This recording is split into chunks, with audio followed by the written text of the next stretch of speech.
When disaster strikes, in the days to follow, there's always a series of what-if questions, and the Omaha tornado of 1975 is no different.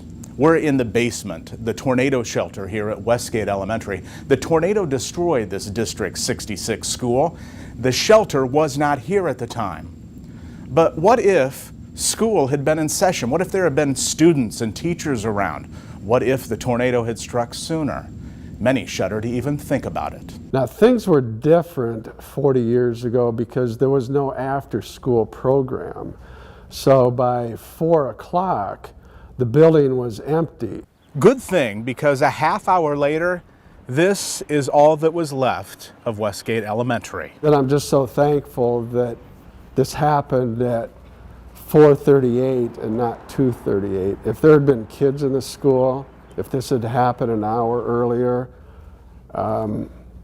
there would have been, I don't know how many fatalities. I can't imagine half the kids might have survived the destruction to the building. It was that bad. The only person left inside Westgate Elementary was the night custodian. He hid underneath the principal's desk, and that's what saved him, because he had to dig his way out from underneath that desk. Walking home from school, getting home, and it was just a weird coincidence. My dad decided to come home early that day from work. J.R. Meyer was in 4th grade in 1975. He attended Westgate.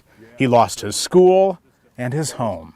Oh, we've had a pretty tough summer out of it. We talked with his father a year later, the home now rebuilt. I got home from work and the kids were, well, they had the candles out, flashlights, transistor radios, and they're all standing looking at the sky.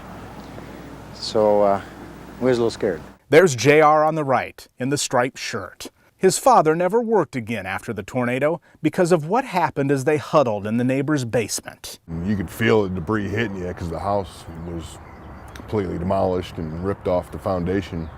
And my dad happened to be alert enough to be looking up, and then your house has an I-beam going across the center. Before then, they never had them anchored into your foundation. They just sat free. So it just rolled off and it started scraping down the wall. That's when he jumped on myself and my brother and the neighbor girl and landed on top of us, and then it hit him in the back. That's what stopped it from hitting us. Crushed 3 vertebrae in his back, so he was disabled after that. I mean, he could walk, but yeah, he didn't go back to work after that. 40 years later, the son lives here.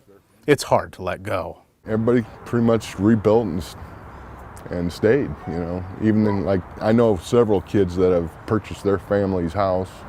Why do you think that is? I don't know. I have a special interest because my dad built it. Still ahead on this WOWT 6 News special report. The windows started breaking, and we still had a patient in the room. A hospital preparing for the worst as walking wounded flood the emergency room.